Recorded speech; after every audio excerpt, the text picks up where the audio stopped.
So let's just get right into it. Before we even touch on Epstein, Trump, or the swamp, I want to make you a promise.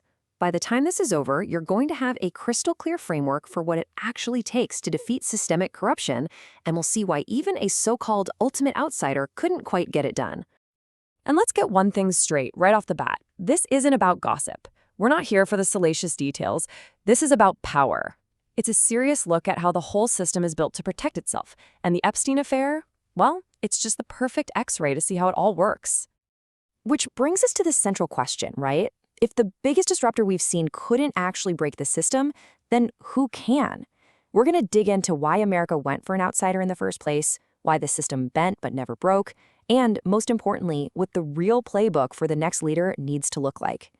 Now, if that's the kind of deep dive you're here for, and you want to join us for more explainers just like this one, do me a quick favor and hit like and subscribe to Project Human right now. It genuinely helps us keep asking these big questions. All right, so let's unpack this core idea, what I'm calling the Epstein Test. It's actually a really simple but incredibly powerful way to measure how corruption and power operate behind the scenes. So here's how the test works. It's a tale of two worlds. In a clean, healthy system, that client list would have been public on day one. No drama, no fighting, no delays. But what did we actually get? The reality was both parties kind of shuffled their feet, institutions stalled for as long as they could, and it took a court order just to force out a heavily sanitized version. And that hesitation, that's the real story here. It pulls back the curtain on a really uncomfortable truth. The swamp isn't a left or right thing. It's bipartisan. And it's held together by this unspoken agreement of mutual self-preservation, which is often way more powerful than any one person, even the president. Now, to really get why this test is so revealing, we have to rewind the clock to 2016, because that election, you have to remember, wasn't just another election. It was a full-blown revolt against the entire establishment. People weren't just picking policies. They were looking for a wrecking ball. The thinking was pretty simple. Voters felt like both parties were completely owned by their donors, the elites were playing by a different set of rules. So they went for a wealthy outsider who seemed too rich and too loud to be bought. Trump basically became the human embodiment of that hope. But what that did was set up this epic showdown, the ultimate disruptor versus a system that is an absolute expert at one thing, absorbing any threat that comes its way. It neutralizes, it co-opts, it survives. Which leads us to the million-dollar question. If Trump was the guy, the anti-swamp candidate who was going to blow it all open, why didn't he? Why didn't he release the full, unvarnished truth about Epstein when he had the power to do it? Why the hesitation?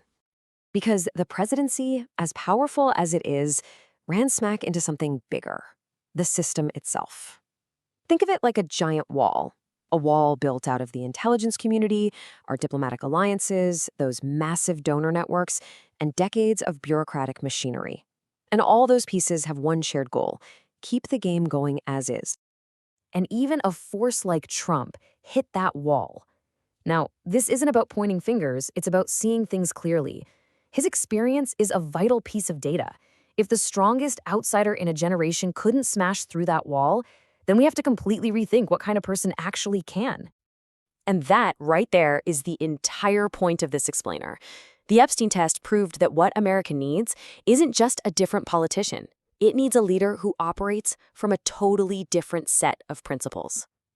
You see, the old questions we used to ask, left or right, outsider or insider, they just don't cut it anymore. They're obsolete.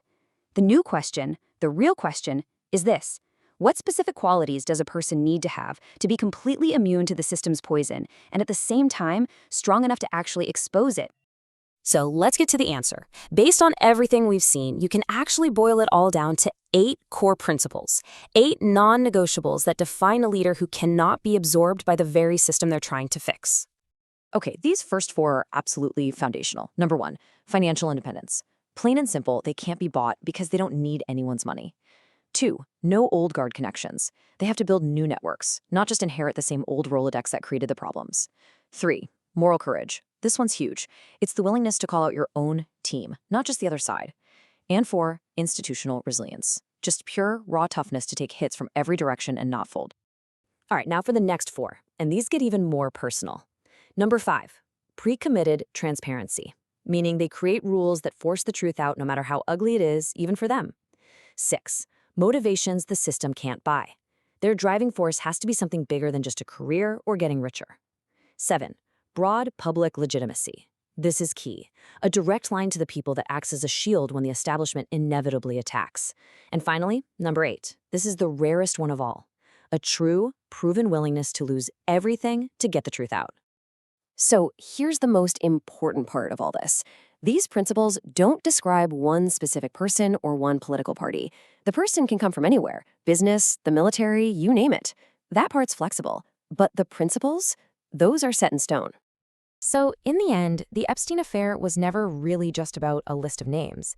It was a stress test for the entire system, and the system showed us just how powerful and resilient it really is. The swamp wasn't drained. It's just waiting. And that leaves us with the one question that really matters now. Who out there could actually pass this test? I would genuinely love to know what you think about that in the comments. And if this gave you a new lens to look at leadership, make sure you're subscribed to Project Human for more. Thanks for sticking with me.